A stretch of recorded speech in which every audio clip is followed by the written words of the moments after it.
आली ये बद खबरी, क्या सब खबरों से बढ़कर थी वो आली ये बद खबरी।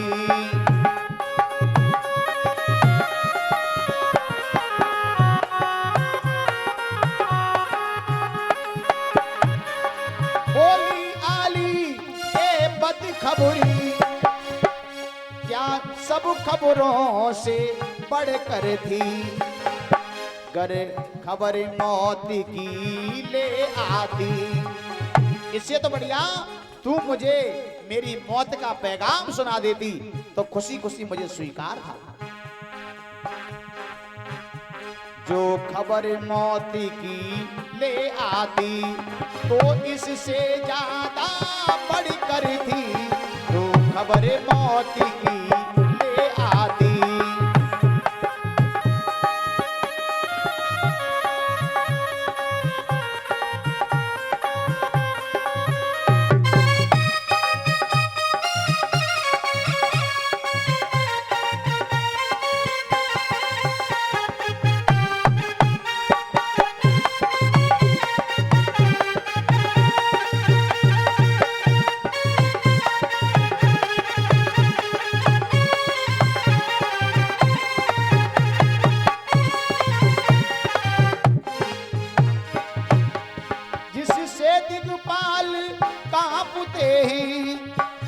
उससे मैं भी थर्राती हूँ, ले नामुन तू आली उसका, मैं तेरे हा खाती हूँ, ले नामुन तू आली उसका।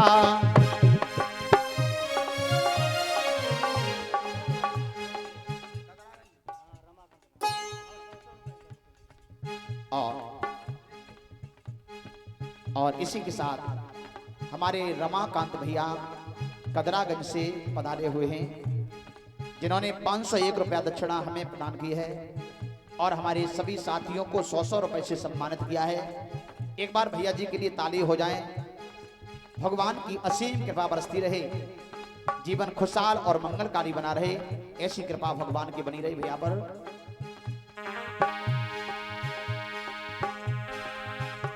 ले नामुन तू आली उसका, मैं तेरे हा खाती हूँ, ले नामुन तू आली उसका।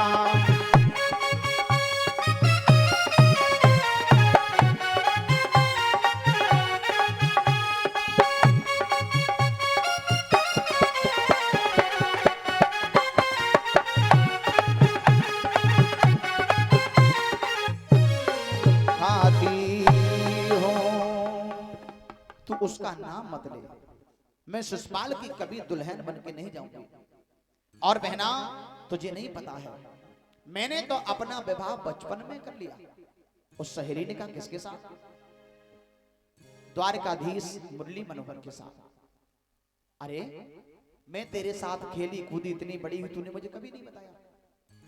मैंने तो आज सुना है।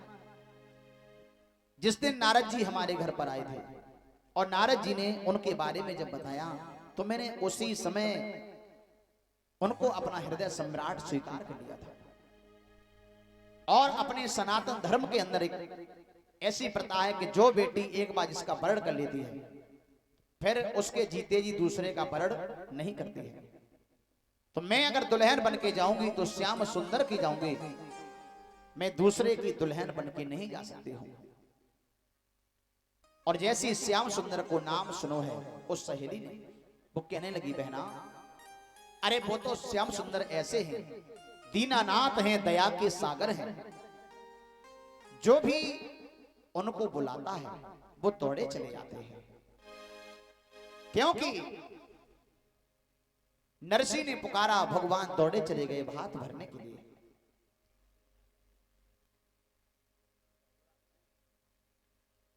और द्रौपदी ने पुकारा, भगवान ने जाकर के लाज बचाई, चीर को बढ़ाया। गज ने पुकारा, भगवान दौड़े चले गए, ग्राहक को मार गिराया है। इसलिए जब आप उनको बुलाओगी तो क्या वो नहीं आएंगे? वो अवश्य ही चल करके आएंगे। आप बुला करके देखिए।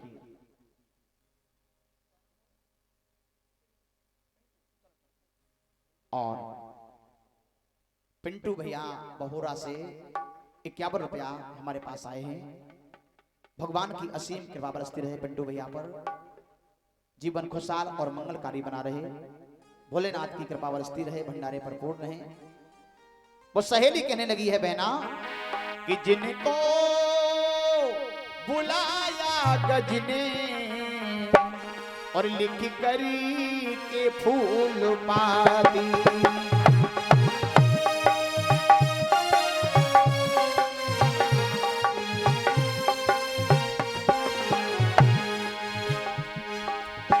और जिनको बुलाया गजने लिख कर के फूल पाती,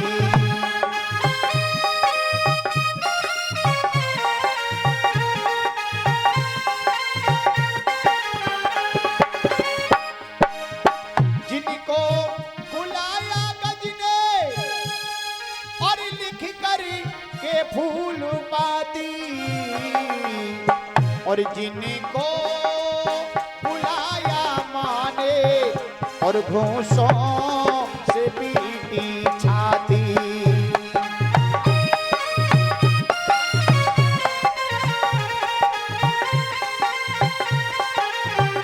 क्या हो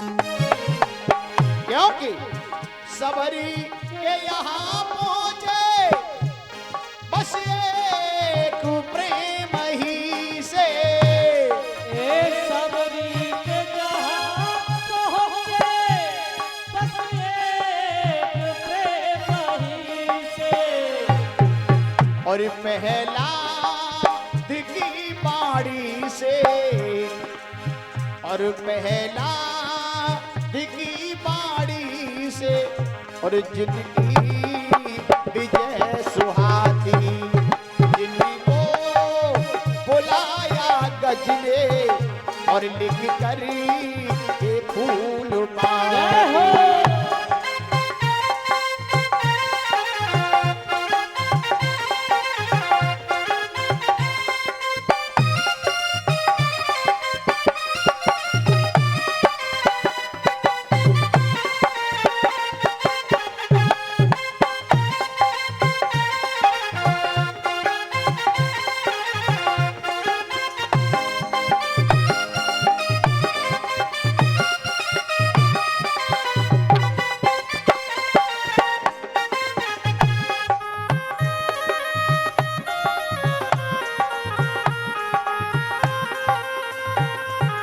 फूल पाती। चर और अचर सभी को जिन्नाथ से आशा है, रुक्मिणी उन्हीं प्रभु को तू क्यों ना बुलाती। एक पत्र लिख दे और उनको बुलवा ले, वो दौड़े चले आएंगे। इतना कहकर के वो सहेली उसके पास से चली जाती है। अब रुक्मिणी सोच रही हैं कि मैं अगर पत्र लिख भी दूं तो मेरा पत्र लेकर के कौन जाएगा। मेरे भगवत प्रेमियों, इस सोच में धीरे धीरे वक्त गुजरता गया और विवाह का दिन जब निकट आ गया तो इधर शिशुपाल ने बड़े अच्छे ढंग से अपनी बारात की तैयारी की है। दंत वक्र जरासंध जैसे राजाओं को और विद फौज के साथ में अपने यहां बुलाया, बारात के रूप में तैयार किया है और स्वयं आज दुल्हा बनने लगा है। दुल्हा बनता जा रहा है, माता बहनें गीत इत्यादि गा रही हैं, लेकिन हुआ ऐसा, सर पे जैसी मोहर रखो एक बिटिया ने अशकुन होने लगे। पटा पे पैर रखो तो पटा से पैर फिसल गए, मड़ाई के नीचे गिरो बिनौरी से बिंदु फिरे। उनकी भाभी समझा रही लला तुम मत जाओ अभी, हमें कुछ गड़बड़ मालूम पड़ रही है। लेकिन शिशुपाल कहने लगे आप जल्दी से तैयार करो। लला हाँ। मान जाओ बेटा, मैं कुछ ना भी करूँगा। तो तुम तैयार करोगी ना? नहीं तैयार तो करेंगे, हम तो पहली बार सुन रही है नकटा ले रहा हूँ। लेकिन क्या करना? ये बताओ, हाँ कपड़ा हमने पहरी ले, सर पे मोहर रखी लो, हाँ जूता पहरी ले, अब कोई कमी तो नहीं ना है? लला हाँ, नहीं कमी है, ऐसे मालूम पड़ रहा है भमटका की तरह। भमटक की तरह मतलब? एक आंख में काजल और एक में है ही नहीं। तो दूसरी आंख में काजल को लगावे? ये टोपी वाली लगा देंगे।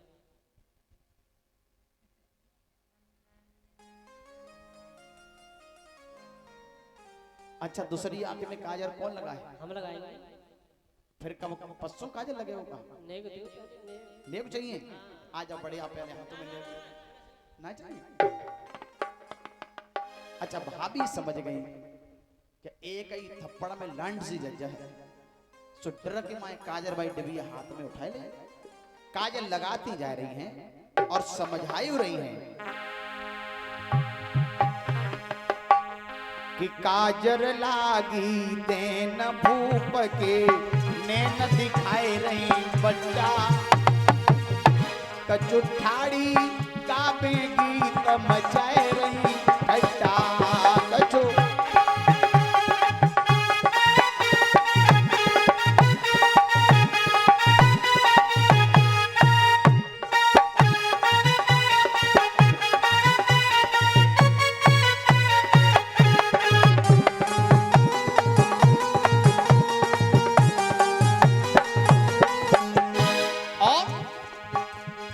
कच बिटिया गीत गा रही, कच हंस रही हैं और इतनी हंस रही कि दुपट्टा मुंह में जा रहा हो।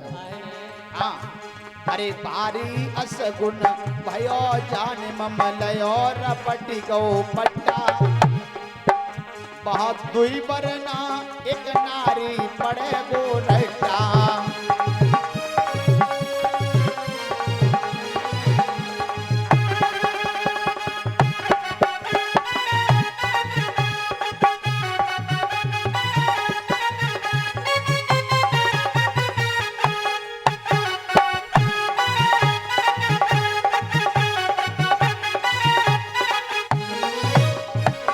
इसलिए अरे देवर सिकी मानी हमारी और नहीं मिलेगी रुक्मिणी नारी, और घट जाएगी शान तुम्हारी है बेसुमार रिश्तेदारी।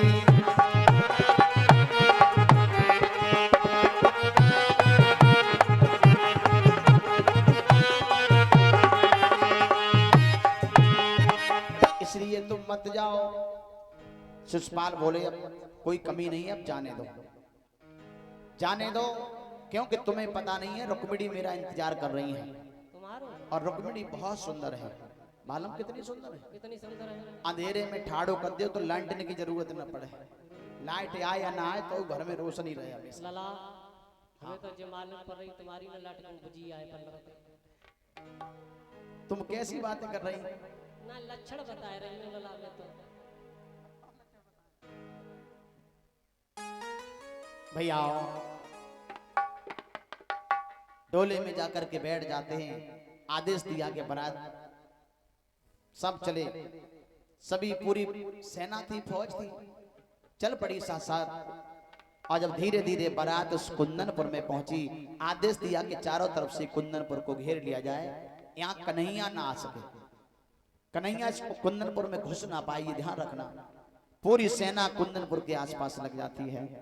अब इधर रुक्मिणी को पता चल गया कि शिशुपाल दूल्हा बन के आ चुका है और हमारे भगवान तो यहाँ नहीं आए हैं, और मैं शिशुपाल की दुल्हन बन के कभी जा नहीं सकती हूँ। अब मुझे लग रहा है कि अपने प्राणों की आहुति इसी डिहुरी पर देनी पड़ेगी। बैठी बैठी विचार कर रही हैं, लेकिन तब तक एक ब्राह्मण देव भिक्षा करते हुए रुक्मिणी के दरवाजे से निकल रहे थे। उन्होंने आवाज लगाई, भिक्षाम देही। रुक्मिणी ने कहा पंडित जी आज मैं तुम्हें भिक्षा नहीं दे सकती। क्यों? आज कोई दूसरा दरवाजा देख लो, मैं वैसे भी दुखी हूँ। दुखी क्यों बेटा? आज मेरा विवाह होने के लिए जा रहा है। अच्छी बात है बेटा, तो और 10 से ज्यादा चाहिए आपको? ज्यादा नहीं, बिल्कुल नहीं मिल पाएगी। मेरा विवाह क्या, मेरी शादी क्या, मेरी तो बर्बादी होने को जा रही है पंडित जी। तो कैसे चली बर्बाद? हमारे बड़े भैया रुकुम मेरा विवाह अपने साले के साथ कर रहे हैं, और ऐसा सनातन धर्म में कभी हुआ नहीं है। तो मैं कभी उनकी दुल्हन बन के नहीं जाऊंगी और इसी ढ्योरी पर प्राणों की आहुति लगा दूंगी। हाँ पंडित जी, तो दुल्हन बनना ही है। ऐसा है, सनातन धर्म के विरुद्ध कदम नहीं रखना चाहिए, नहीं तो भगवान कभी ऐसे व्यक्ति को क्षमा नहीं करेगा। अब भैया पंडित जी बेचारे कहने लगे कोई बात नहीं है, आप हमें भिक्षा नहीं दे सकती तो हम जा रहे हैं, कोई दूसरा दरवाजा देख लें। लेकिन पंडित जी आप जाओ मत। क्यों? हमारा एक काम कर दो। क्या? मैं एक पत्र लिख रही हूं और मेरा पत्र द्वारका तक पहुंचा दो, भगवान मुरली मनोहर तक। क्या? पत्र? पत्थर? पत्थर नहीं, पत्र। अच्छा पत्र। हाँ। कितनी दूर है बिटिया? ज्यादा दूर नहीं है, यहाँ से 650 कोस है। हाँ, पहुंच गए तो तुरंत ही काम धाम करूंगा। अब पंडित जी मना करने लगे, हम नहीं पहुंच पाए। रुक्मिणी ने कहा पंडित जी आप नहीं गए तो मैं तुम्हारे सामने कटारी मार के हत्या कर लूं, और अगर मैं मर गई तो तुम्हें फांसी हो जाए। पंडित जी विचार करने लगे, अगर हम चले गए तो ये बेटियां मर जाएगी, ये पाप भी लग जाएगा, और अगर हम चल के जाएंगे तो रास्ता में मर जाएंगे। अब मरना तो है ही, ना गए तो मरे और गए तो भी मरे। अब विचार किया पंडित जी ने हमें क्या करना चाहिए, मैं पत्र लिखवा लेता हूं और चल कर के भगवान की तरफ जाएंगे, तो कम से कम भगवान हमारे ऊपर कृपा तो करेंगे। भगवान की तरफ बढ़ेंगे तो भगवान कृपा करेंगे मेरे ऊपर, और हम ऐसे यहां मर जाएंगे तो कोई कृपा होने वाली नहीं है। उसी समय कहा कि आप पत्र लिख दीजिए, और हम पहुंच पाए तो पहुंच जाएंगे। कलम हाथ में ले ली और पत्र रुक्मिणी लिखने लगी हैं, भगवान की याद में रो रही हैं और पत्र लिखती जा रही हैं कि अरे कन्हैया जसुदा बारे निक आए के धीर बधाना, अगर ने आए सुनो प्रभु तो सुरपुर होती रवाना।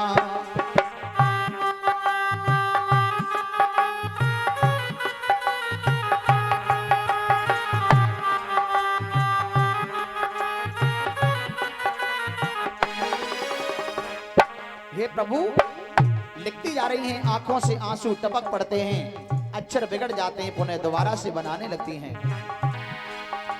अरे जब से तुम्हारो नाम सुनो तब ही से पति मैंने माना, जब से तुम्हारो नाम सुनो तब ही से पति मैंने माना, और मन मंदिर में तुम्हें बसायो और न काहू जाना।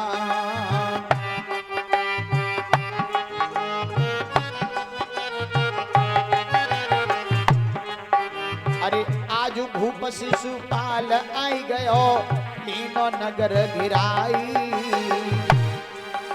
अरे धर पे धर के सिर पे और आज मोह को ब्याहन गौ आई।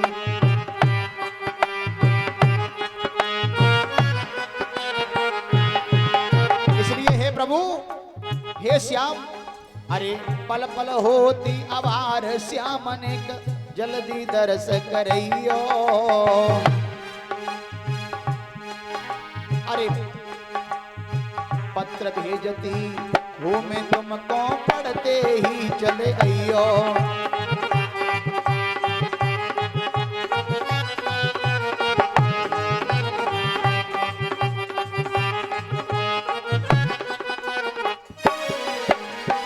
अंतिम शब्दों में लिखा है रुक्मिणी ने, अगर नहीं आए सुनो प्रभु तो जब दासी को नहीं पावो, और मेरे दिल में याद लगी जा दिल की याद बुझावो।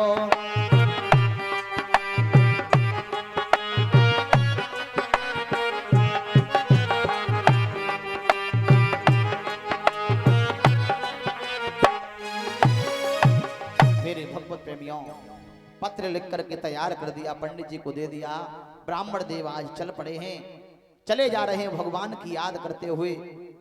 चलते चलते जब थक गए तो एक वृक्ष के नीचे आसन लगाया, ब्राह्मण देव लेट जाते हैं और उनको नींद आ गई। लेकिन भगवान ने विचार किया कि रुक्मिणी ने जिस ब्राह्मण को भेजा है वो भी पंडित जी सो गए हैं, समय से यहां नहीं आएंगे, और समय से पंडित जी नहीं आए तो फिर बात बनने वाली नहीं है। मेरे भगवत प्रेमियों, भगवान ने अपनी योग माया के द्वारा ब्राह्मण को वहां से सोते हुए उठा लिया और द्वारका के निकट में लेटा लिया है। जब पंडित जी की नींद खुली है तो ब्राह्मण देव आज कुछ द्वारपालों से जाके मिले और द्वारपालों ने पूरा हाल बताया। तो भगवान के दरबार में ऊंचे से आसन पर जहां मुरली मनोहर विराजमान थे, पता लगाते हुए पहुंच जाते हैं। भगवान ने बड़ी सेवा की है विप्रवर की, और सेवा करने के बाद धीरे धीरे भोजन कराया पंडित जी को और लिटा दिया है आसन लगा करके। और धीरे धीरे भगवान पंडित जी के चरण दबाने लगे हैं, पैर दबाने लगे हैं।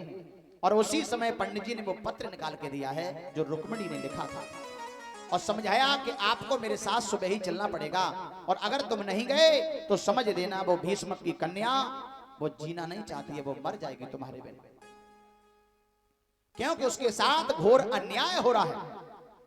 प्यारे भाइयों, भगवान ने कहा हम तुम्हारे साथ तो चलेंगे पर हमारे भैया हमें कहीं जाने नहीं देते हैं। सुबह जब घर से निकलो तो खांस के दरवाजे पर बैठ जाना। युक्ति बता रहे हैं भगवान, हम आपकी पीठ सहराएंगे और भैया पूछेंगे क्या हो गया तो हम कह देंगे भैया ब्राह्मण बूढ़े अपने घर जा रहे, चलो नहीं जा रहे हो, और अगर आप हमें आज्ञा दे दो तो हम पंडित जी को छोड़ के आवे, और बलराम भैया ने अगर हमें आज्ञा दे दी तो पंडित जी हम तुम्हारे साथ चलेंगे कुंदनपुर तक, वैसे हम नहीं जा सकते। बोले हाँ इतना काम तो हम कर लेंगे। और धीरे धीरे रात व्यतीत होती जा रही है। उधर रुक्मिणी को नींद नहीं आ रही है। रुक्मिणी सोच रही है मैंने जिस ब्राह्मण को भेजा वो पता नहीं पंडित जी बुजुर्ग थे, पहुंचे होंगे या नहीं भी पहुंचे होंगे। सोच रही हैं कि अब तक क्यों ना आए रे ना आए रे कन्हैया मेरे काना मेरे काना।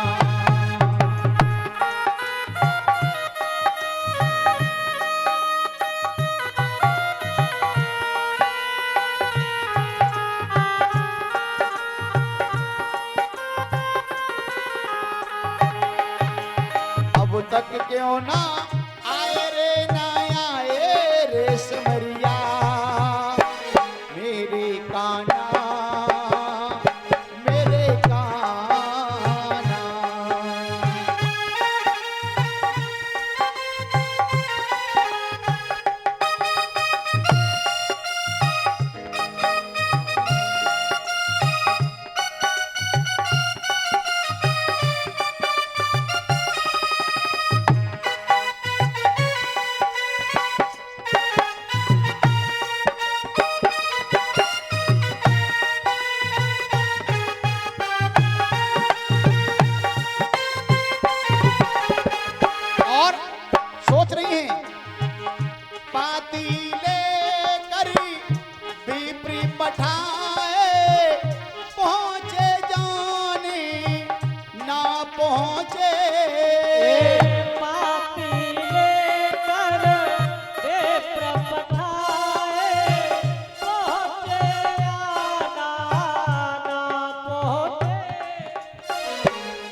और ये हमारे आदरणीय राजेश भैया हैं और साथ में मनोहर भैया, यानी ये पगड़ी और माल्यार्पण कर स्वागत कर रहे हैं।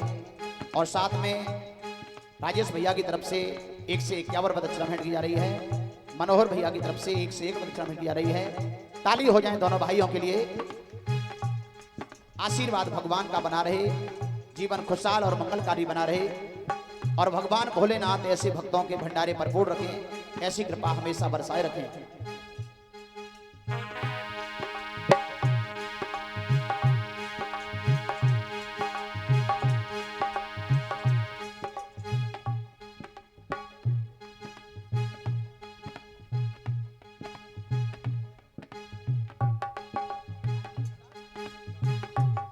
ये हमारे विकास भैया जी हैं, हमारे नमो नारायण भैया जी के सुपुत्र हैं और पुष्पों का हार साथ में 201 रुपये दक्षिणा भेंट कर रहे हैं।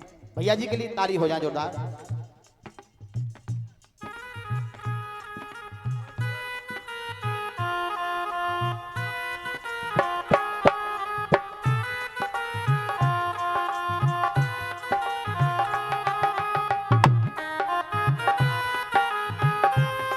और इसी के साथ हमारे ये अभिषेक लोधी जी की तरफ से ये पुष्पों का हार साथ में 501 रुपया दक्षिणा भेंट की है और 200 रुपया हमारे साथियों के लिए भेंट किए हैं। एक बार जोरदार ताली हो जाए भैया जी के लिए। भगवान की असीम कृपा बरसती रहे, जीवन खुशियों से भरा रहे, भगवान भोलेनाथ ऐसे भक्तों के भंडारे भरपूर रखें, कृपा भगवान बरसाए रखें अपनी।